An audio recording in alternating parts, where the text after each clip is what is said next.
this morning's chat is with young people from different sides of the industry, all concerned with the growth of young fashion brands. We have Alejandro Goméz Palomo, who has his own label in Spain called Palomo Spain. We have Mariasole from Florent de Saint-Pierre, which is one of the most prestigious headhunting agencies in the world, based in Paris. And we have Jesse Hudnutt, who is a merchant and a sales and advisor and consultant based in New York City, who used to be the menswear buyer at Opening Ceremony, the multi-brand label and boutique in New York for many years, and has now gone out on his own as a freelance consultant, working with some of the labels he used to buy. And of course, Lou, my co-hostess, who has been working on the panels with me here for some years, the editor of SHOWstudio. So if we could begin just, I think, starting with Alejandro, because he's the only designer amongst us on the panel today. I think it's really interesting to begin with a little bit of your backstory, because you've come into the limelight quite significantly in the last year or so with your fashion shows and presentations in Madrid, in New York, and just a general surge of interest in your work as a menswear designer. So maybe you could just begin with a little bit of your story. Yeah, well, I feel like I was one of them students, like not over a year and a half ago.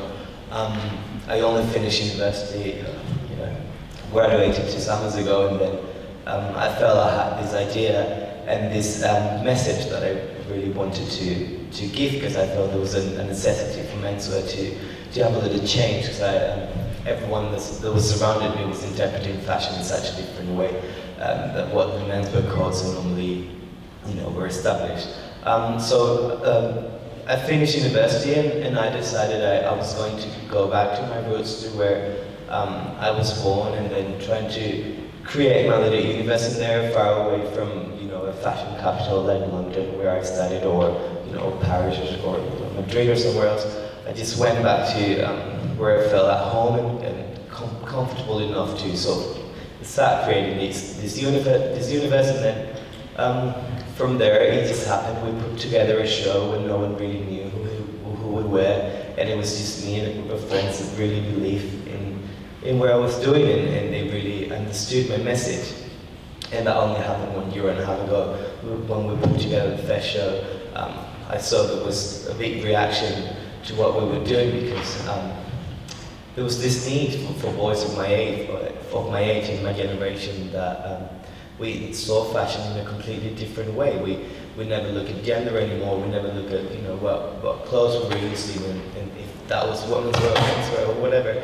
This was a new way of sort of enjoying fashion that's more about being flattered every time you look at your house, and having all this embellishment on top of you and whatever else, But yeah, from there we started getting people that really understood our message, and people that wanted us to keep on working on what we were doing. Got a lot of messages from people of my age and young people that really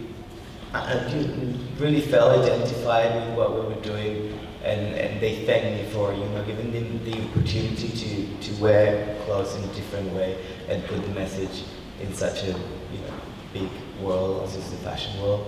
So starting from there, we then did shows in Madrid, and then the CFDA, which is quite a big institution in the States. They invited us to show in New York for the last season in the menswear calendar, which was a really good thing for me, because until then I was showing in women's wear, and now it's like, yeah, you're doing menswear, we understand that what you're doing is menswear, and we really want to help you and put you up there.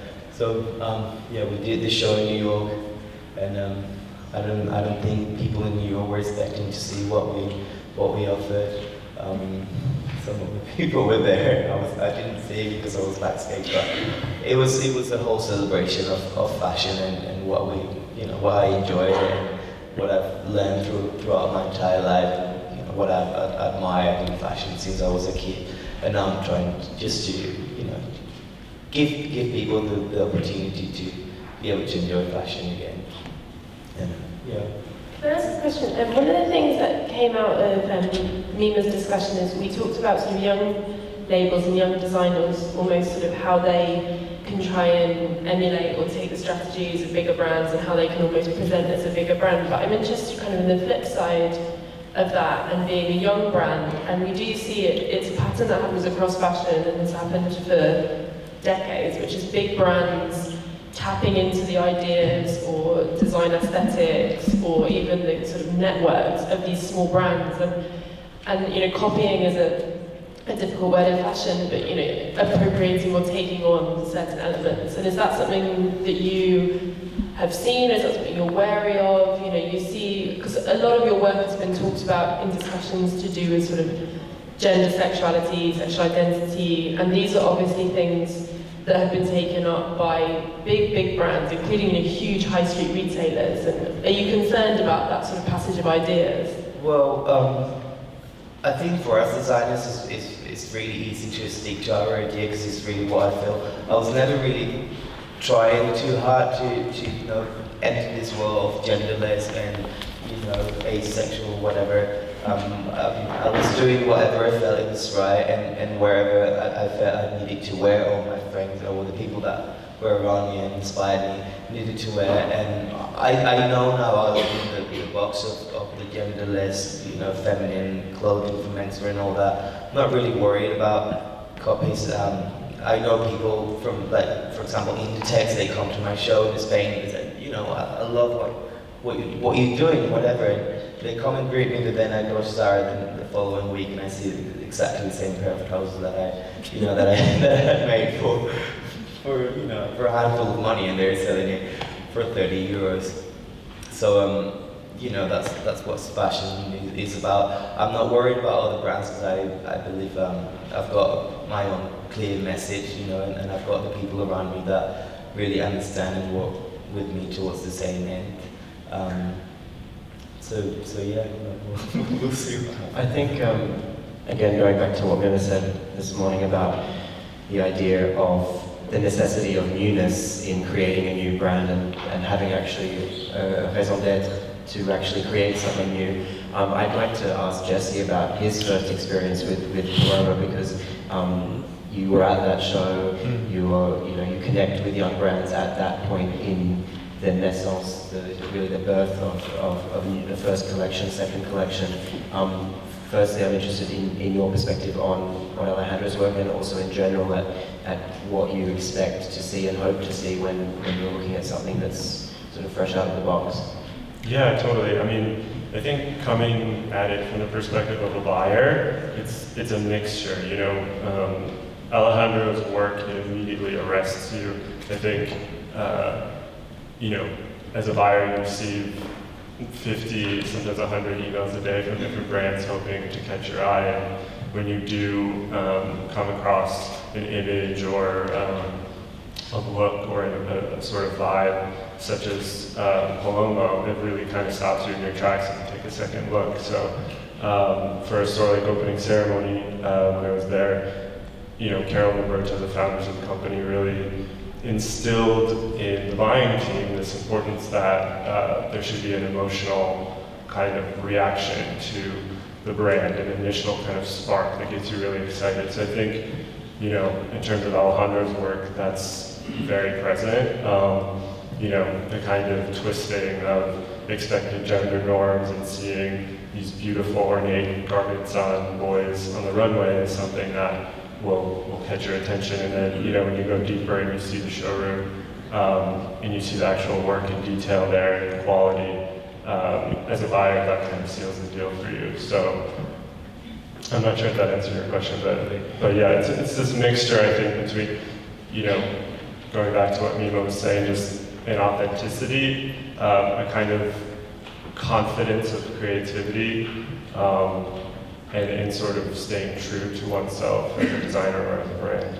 It's interesting that you talk about authenticity, because one thing that I always found really interesting about the opening ceremony model, and I know you were there for a number of years, so you would have seen this, is how Carolyn and Berto and the buying team would often take products that actually weren't known at all and introduce them to sort of a US audience. So, you know, like having flip-flops from Brazil, or even like Topshop from the UK. Yeah. And we've all talked quite a lot about this sense of, you know, building your identity, but I'm interested sometimes in almost not having an identity or being seen as very completely sort of exotic to a different consumer, how that can be an important thing when you're building your brand as well. You know, there was such a rarity around something as simple as flip-flops because they had this kind of veneer of something unique and, yeah, exotic.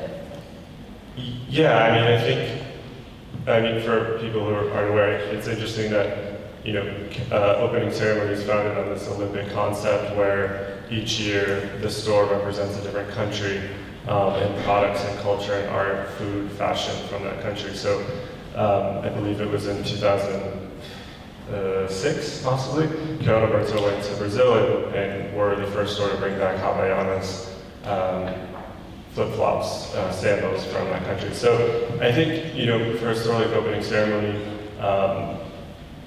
you know, it's this idea of discovery, this excitement of being able to kind of walk in the door and see something unexpected. I think that goes back to sort of what we're talking about with brands in general. You know, you want to kind of be surprised or, you know, see maybe there's a familiar aspect of it, but it's appropriated in a different way. You know, I think it's very hard as a designer to claim to be 100% totally original, but what great designers are able to do is sort of take, or great brands, is sort of take a reference and put it somewhere unexpected and show you something in a new way.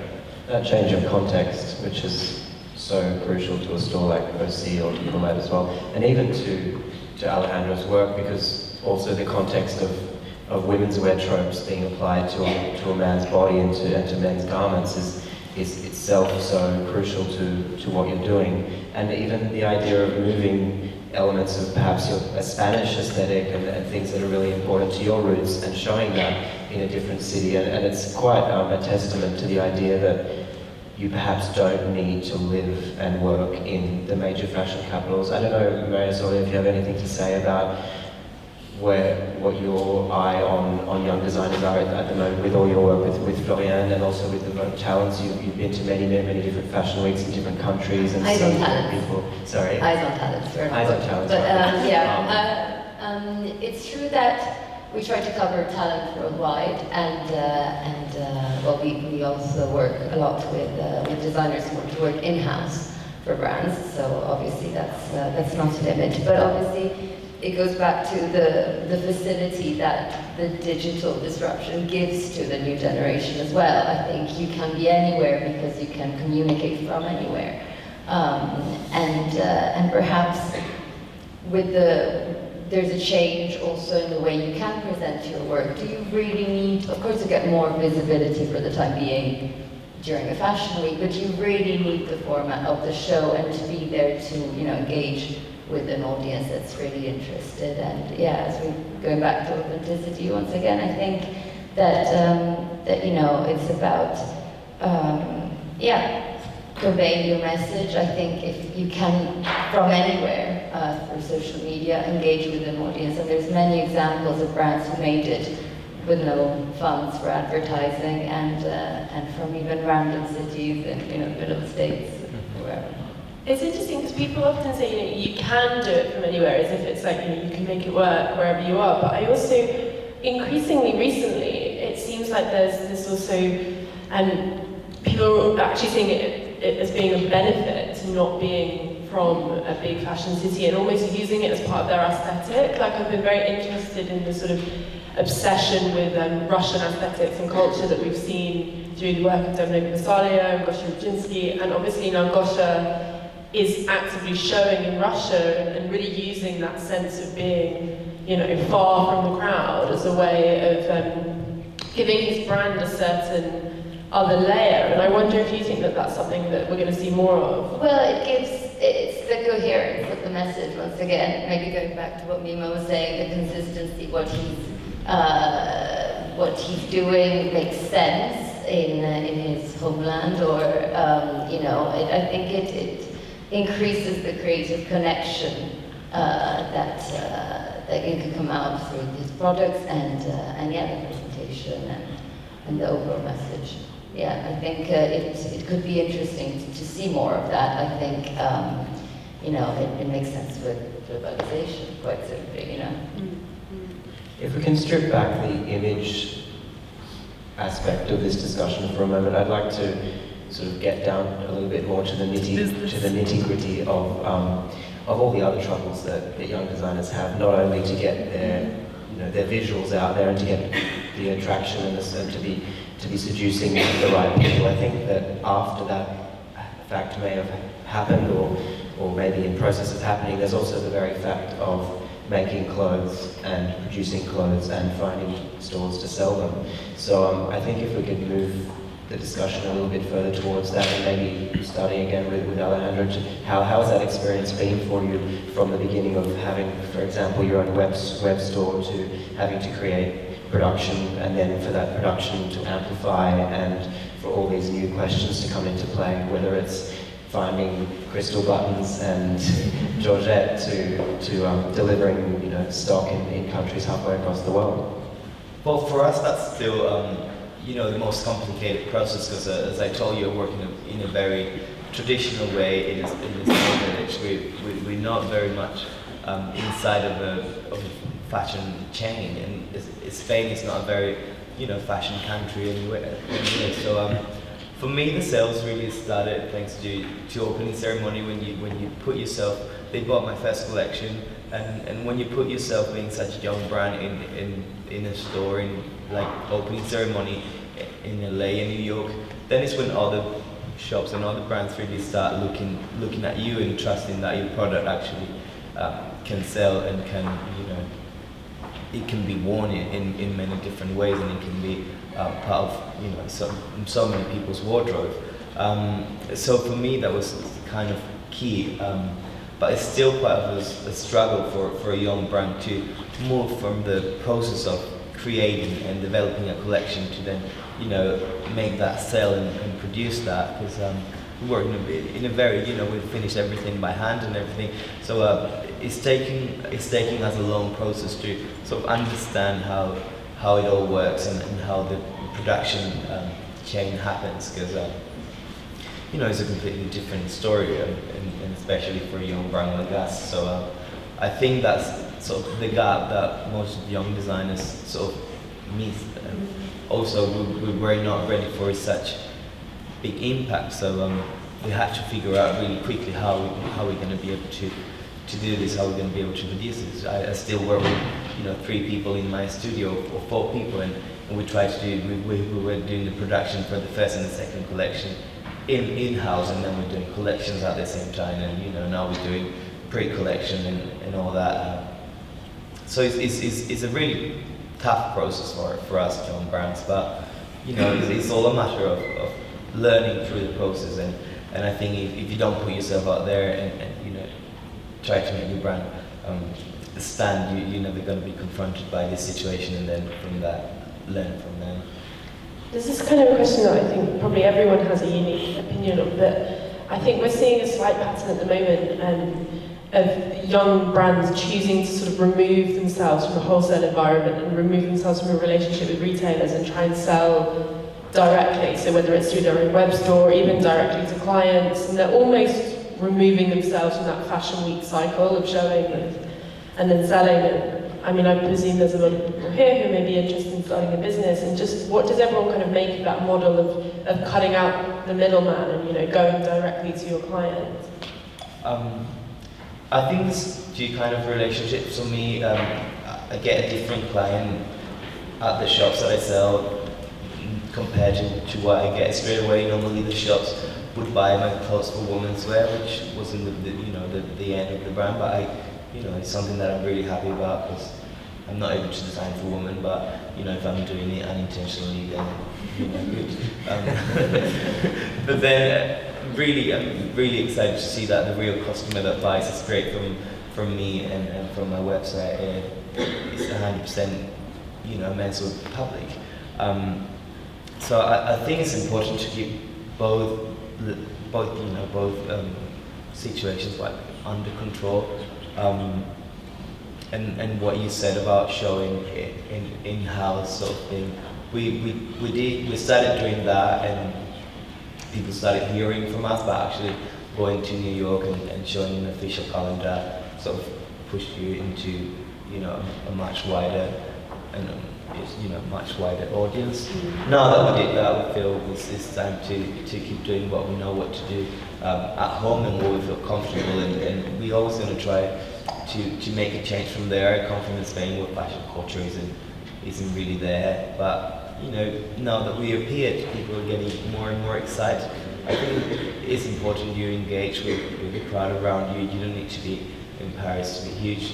Thank God we've got Instagram that everyone is using nowadays, and I get my message through there to thousands of people around the world without the need of being in Paris or Milan or somewhere. What's your take on it? Thank you. Yeah, I think it's a great question, and a super important one for young brands. I mean, I think every brand is different, but there's such a great advantage to sort of knowing your customer and really knowing how to get your product to them directly for a number of reasons. I think it allows you to have more of a close relationship with the customer, to learn from them, learn what he or she wants and needs, and develop that within your merchandising strategy. I also think that it allows you to take either a larger margin on the retail price of the product, or price your product more competitively and take a lower margin. At the same time, wholesale, can be as much of a marketing and advertising exercise as it is a business building exercise, because being in some of the top stores in the world, as Alejandro mentioned, can get you a lot of attention from other retailers.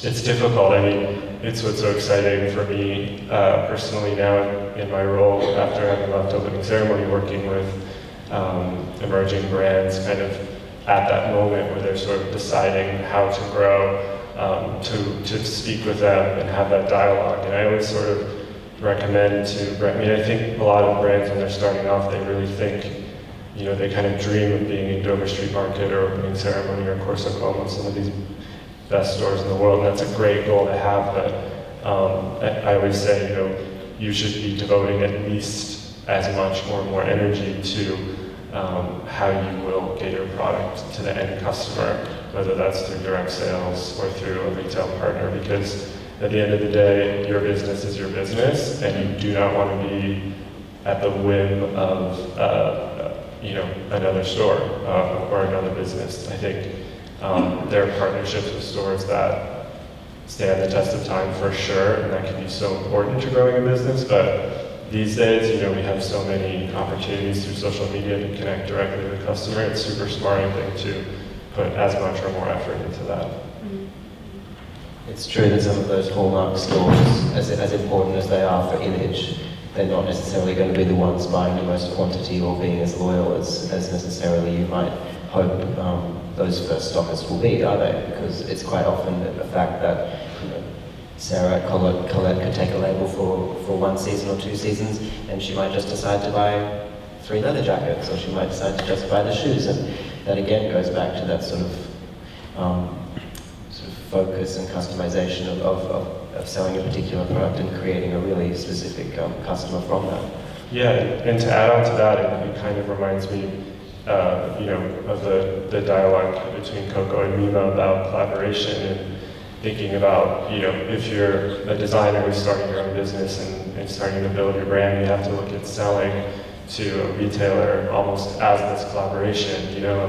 I think there are great stores to be in for visibility. There are a lot of stores that will do nothing to help your brand, and may in fact actually damage your brand image through, sometimes I think online retailers especially will leverage, try and create leverage for themselves by saying, hey, we have these exciting new designers. At the end of the day, maybe they don't necessarily care that much about selling it as much as putting it on their website to attract attention and interest and hits, and therefore, it helps their bottom line overall, but they may not be thinking or have the best interest of the brand at heart. So developing your strategy for selling and wholesale is as much thinking about collaboration and branding as it is just collecting orders and revenue.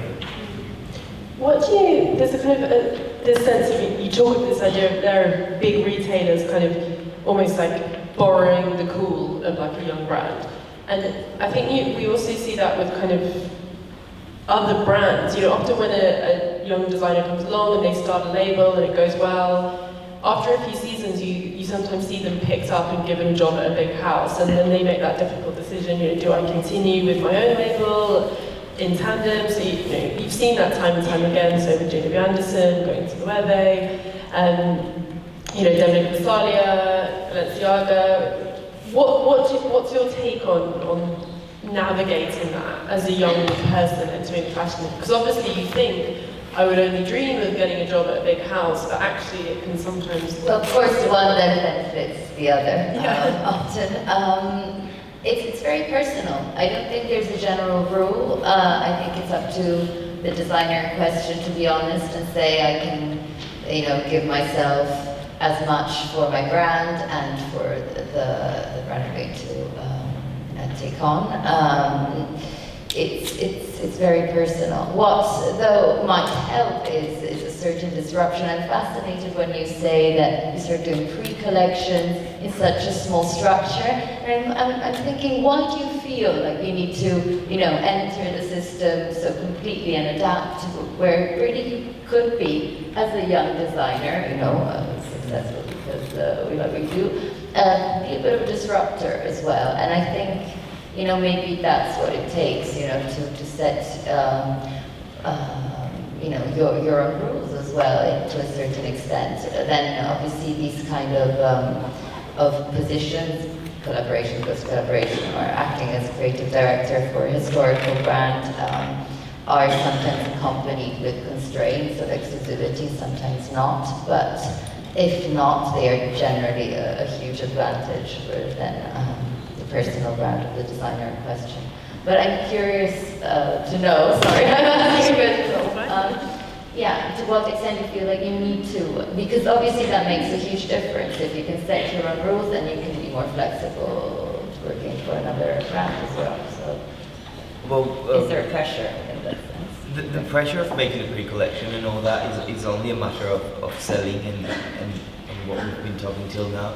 I do these collections that are very expensive to develop, and then it's very difficult after that to sell the big pieces that you've done and the pieces that will make actually money for you. So making pre-collections is a way of, you know, giving your message to people that can really be understood, something that is much more edited and clear, and you know, can go straight to a showroom and get people to buy it straight away. That's already acting like a very established brand, which will have a big fashion show with unsellable pieces just for the sake of the show, and then re-editing a collection for selling. So you're already in the system. Because I don't know how to do a fashion show that is not full of fantasy and you know, extravagant. That's the way I know how to work. But then now that I've entered the system, you can't really escape from it. If I want to make my living from this job, I can't. You know, I need to do this fantasy that I present in my show. Then I then need to translate it into, you know, the normal public. Into me, even, you know, I can't be wearing feathers in the morning because, you know. Yes, you can. Well, you can, but not a lace, not a lace dress up down to the floor. So it's even for me, and you know, what we would wear on a Monday morning, you know, and try to give that to people. Then of course the show really benefits the whole idea of the brand, and Palomo is what I do best. But if you want to survive, I feel I need to do that. I'm only pushed to do this because of, you know, my buyers and you know, the people that manage my showroom in Paris and all that. You really have to do that. And also, what I was telling you before, my product always ends up in women's wear department store, or like in the women's wear section, and that's something I'm kind of fighting for. So now I have to do pre-collection that is translated. It's the same aesthetic, but then some, whatever man could actually dare wear it. What do you think would be you talk about like disruption there, what do you think would be like a truly disruptive model? Because we are seeing some labels, not sticking to the established calendar. So Vetements, obviously, when they started to show during the Couture Week, which is basically during the pre. And then you're seeing other brands, people like Mariasole, and that is a radical change as far as fashion goes, not conforming to the traditional 2 seasons. But I'm interested, what do you think would be sort of a real way to disrupt that? Well, I'm not sure. I'd be really curious for the new generation to start suggesting. I think the world has so radically changed, and their means are, there's so much that you can do. So it's rather a question, maybe provocative. Do we still need a show at all? Aren't there ways to engage with an audience a lot more, even at a distance? But these are open questions. I don't necessarily have the solutions, but I think it's really the time for emerging brands to ask these questions.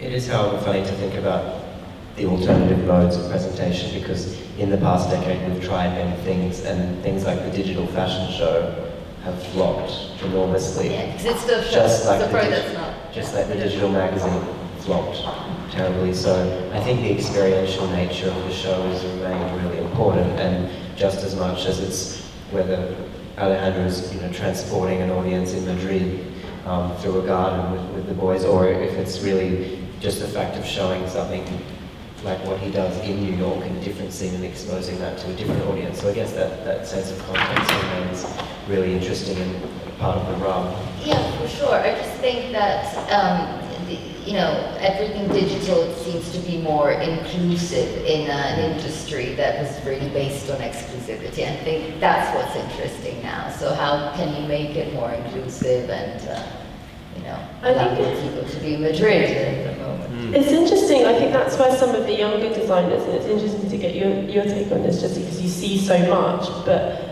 I feel like some of the younger designers are doing that really well, and actually bringing back that sense of exclusivity in a way that doesn't feel lofty or like you're intending to leave people out or be snobbish. It's more about doing these events where you feel like, God, I really wish I'd been there. Bringing back that sense of an amazing cultural happening at a fashion show, particularly because these big brands are doing these kind of, huge bombastic media events where they're flying, hundreds of press across the world to a specific place to sit and clap at a show and write a positive review. And a young brand is never going to have the means to do that. So I think you are seeing younger brands who are actually redefining the show slightly and almost in a more traditional way, taking it back to what it once was, where everyone wanted a ticket and you'd fight to get in. And to me, that's quite interesting to see them both embrace the digital but work on that side. I mean, just what excites you when you're going to a show or fashion week? Yeah, I mean, it's an interesting question, because I think, we are at a time now where brands and emerging brands especially are encouraged to disrupt and to, do things in a different way, and I think it is up to the new generation to do that. At the same time, I think a lot of people, a lot of us in this room, especially fashion school graduates, love fashion. We love, as Alejandro said, the sort of fantasy and performance of a show. And I think that to answer your question, Lou, like what gets you excited? It's a mixture of things, and it's kind of a je ne sais quoi quality. I think we've, a lot of us in this room have been to shows and have maybe seen something that is formulaic, but there's a slight twist to those shows that you remember and love that are, again, it comes back to, I guess, this unexpected sense, or this surprise, or this sense of discovery. And I think for me, as a buyer, that is what I'm looking for. Essentially, I guess that is sort of what the disruption is, that surprise. I think about, at Coslato's show last year at PS1 Contemporary Art Center in Queens. They had a show in Queens at 9 p.m. on a rainy Monday, but people showed up for it, and it felt like a really special evening. The cast was unexpected. The choreography, the music, it was just a mixture of all those things. And I guess, yeah, it was a pretty traditional fashion show, but there was some aspect to it that felt like an evolution of that in a way. It's also that exclusivity of inclusivity. Well, I mean, yeah. The fact that people all made the effort and chose to be in that particular space for that, to support that designer. I mean, we've seen that a couple of times recently, whether it was Sense8, also in New York, another young label showing in a gallery space with models with fishes hanging out of their mouths, and or GmbH showing in Paris recently and really gathering their club kid friends around them to DJ and to wear the clothes, and all these kind of idea of small tribes I think that's is important to also what Alejandro is doing. It's really fostering that group around them. That sense of a group, I think, is more important than ever, though. If you look at any big fashion business at the moment, the models that they're looking to are Palace and Supreme, which are two skate brands which don't show, but both of them have created this incredible group of people around them, and they almost do what a lot of brands try and do at a show, actually in their stores, where they have people like queuing outside and desperate to get in, and you feel like you're lucky to be able to buy a t-shirt, whereas fashion brands are sort of begging people to come and buy their t-shirts. And I think that's kind of interesting what Dan talks about, is that sense of, while building a business, you also need to build your community, and it involves some of the things that we all discussed, which is social media and discussions online, is using those voices to help spread your message. And I feel like, do you think that a brand can't be successful really without an active group around them? I mean, I think going back to some of the brands you mentioned, for a lot of emerging brands right now, it does feel like the community is very central to what drives them, what animates them. I think in Palomo, it's very clear that there's a loving group of friends behind these shows, and that the friends inspire one another. I think, for a new brand to kind of appear special and interesting, you want to have that sense of personality and community. It's definitely something that animates Mike and Zoe at Caslata. GmbH is founded on sort of this this kind of melting pot of different European kids in Berlin. I think that Mont even is seen very much as a pack of kids in Paris. So yeah, I think that idea of community really helps to propel you when you're starting off, and also it's what even luxury brands are looking to today. When someone like Louis Vuitton collaborates with Supreme, they want to be a part of a club.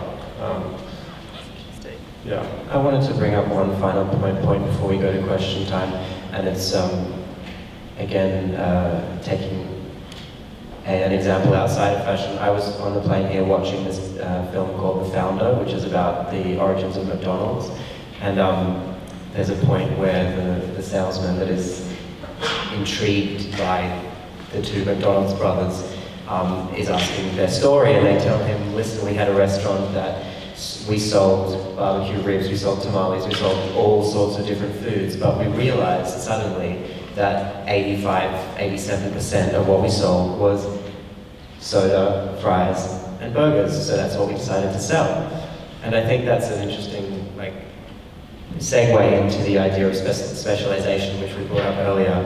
Mima mentioned a shirting label which has gained some impetus in London called Bruta, and then I think Lou will be the first one to bring up Mansur Gabriel as a handbag and shoe label. The Shrimps, the fake fur coat label. There's many new fashion names that have really come to the fore in the past, I would say, 5 years, that have really become specialists, and they're not purporting to create an entire wardrobe of clothes and shoes and outerwear and denim and t-shirts and every other single thing that a fashion brand used to stand for.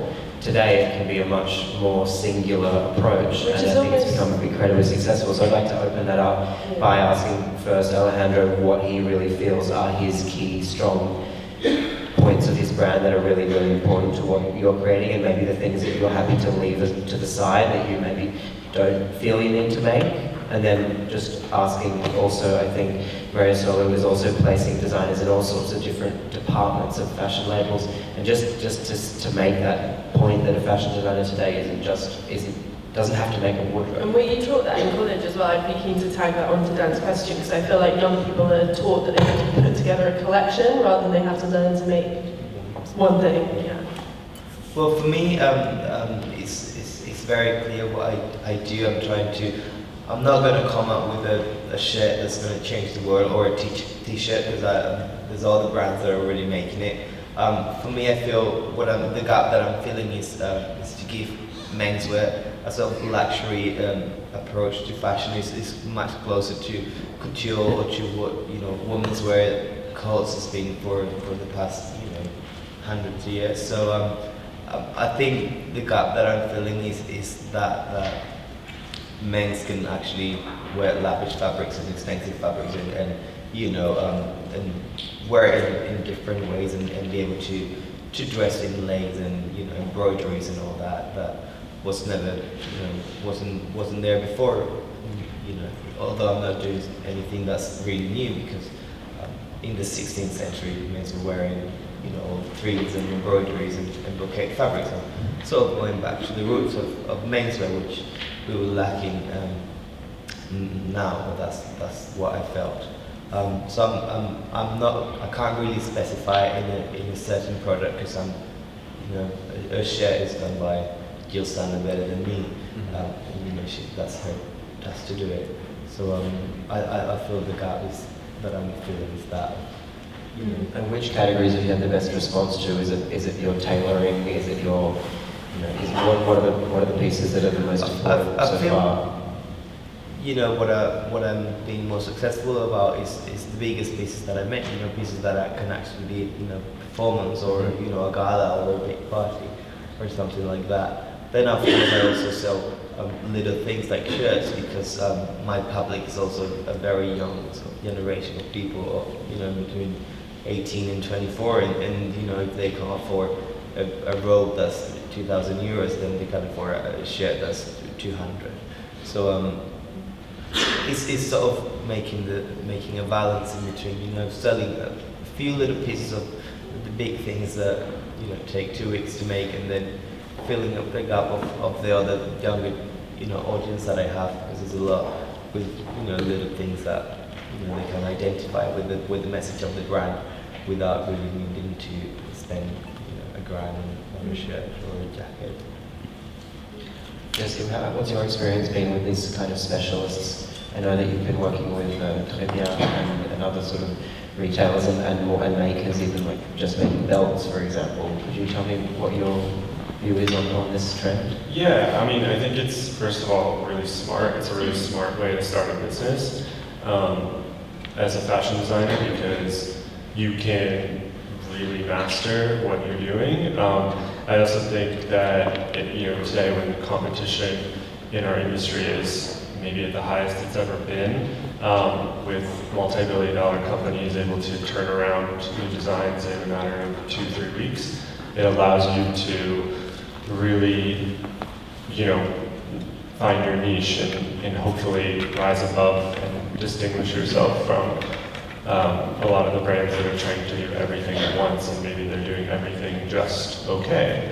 And you can focus on doing one thing really great and then build from there. So, I mean, it's not a new concept. I think it was Ralph Lauren started with neckties. Maybe, I think that's a true fact. So I think that it's a really smart way to start off. And who are some of the brands that you're watching at the moment that do that kind of thing? Well, I think, with Eckhouse Lotta, working with them has been so fun.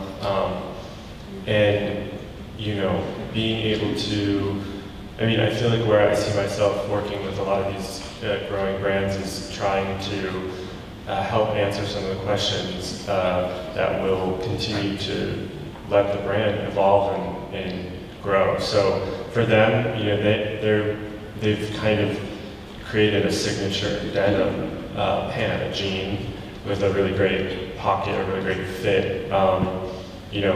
In New York City, up in certain sections of the city, downtown, Chinatown, Lower East Side, you'll see girls wearing these jeans. It's become a bit of like an icon for them. So really trying to speak to young designers about what is the item or category within your brand that not only feels like commercial but also feels really you.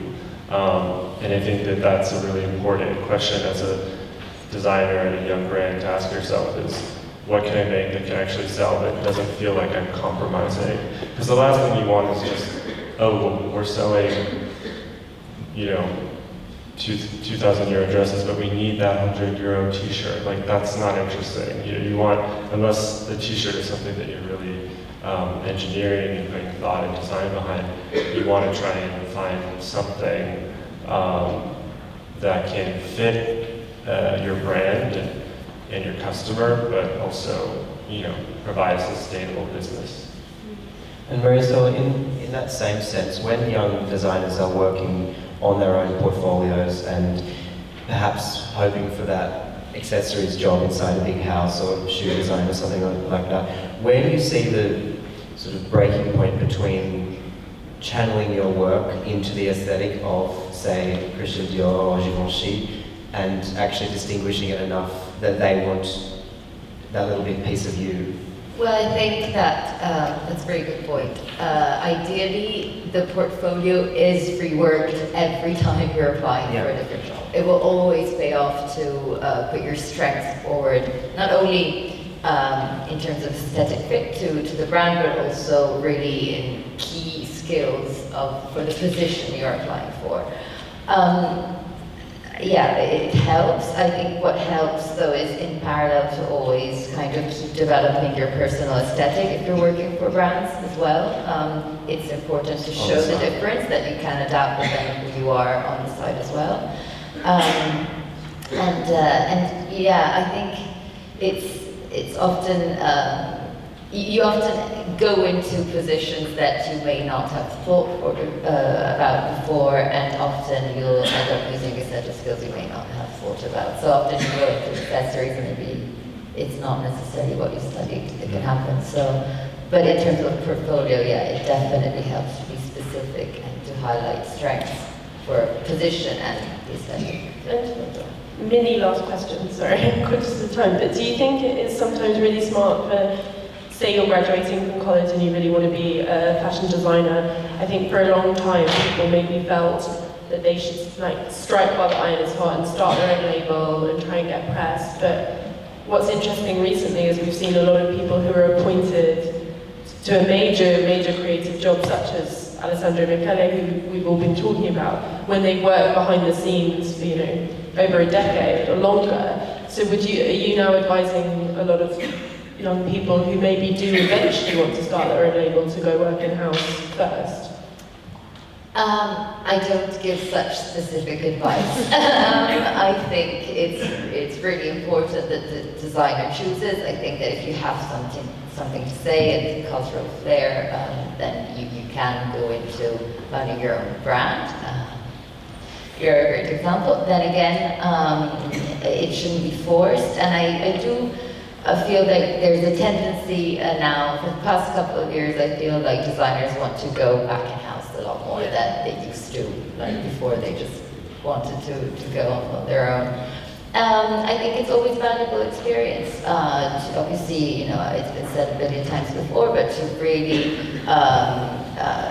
gain the experience for all the production development side before you go on your own.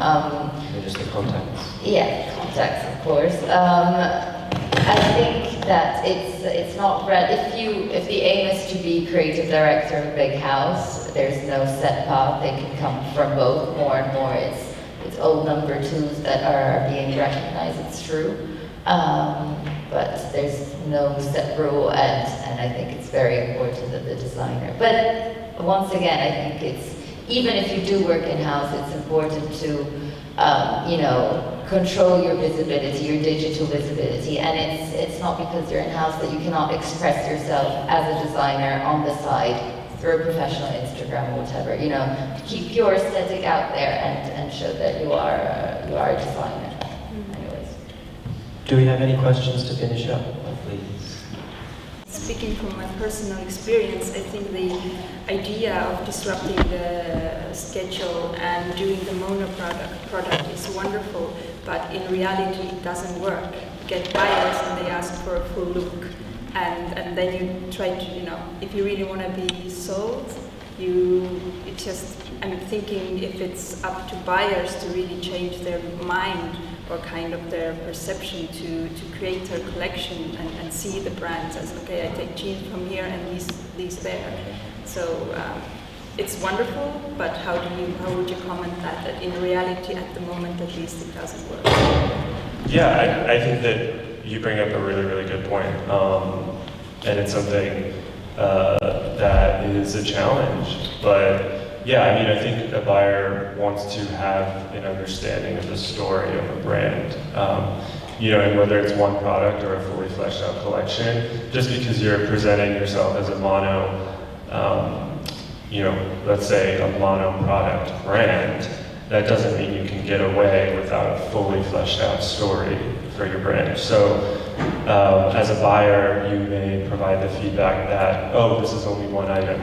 Sorry, it's not going to work for us. We need a full look. There are retailers that have that policy, but if you're, I think if you go into it and you really have it thought out, you could say, well, this product comes with an entire point of sale that I've developed with a friend of mine who's a designer, and we'll build it out in your store, and it'll have its own presence.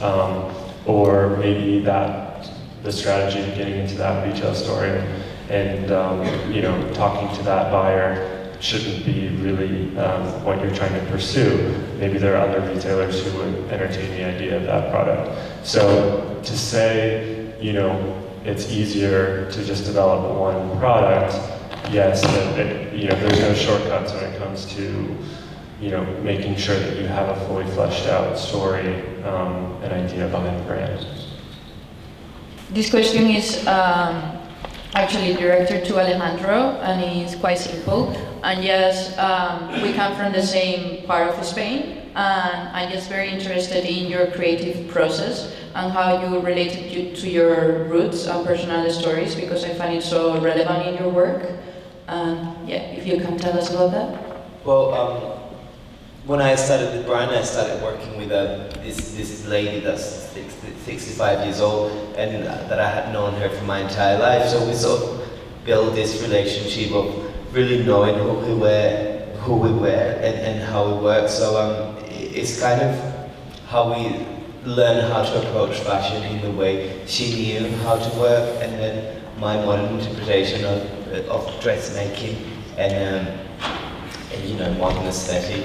So for us, the creative process is me understanding how clothes have been for the past years, and how traditional dressmaking has been in where we're from.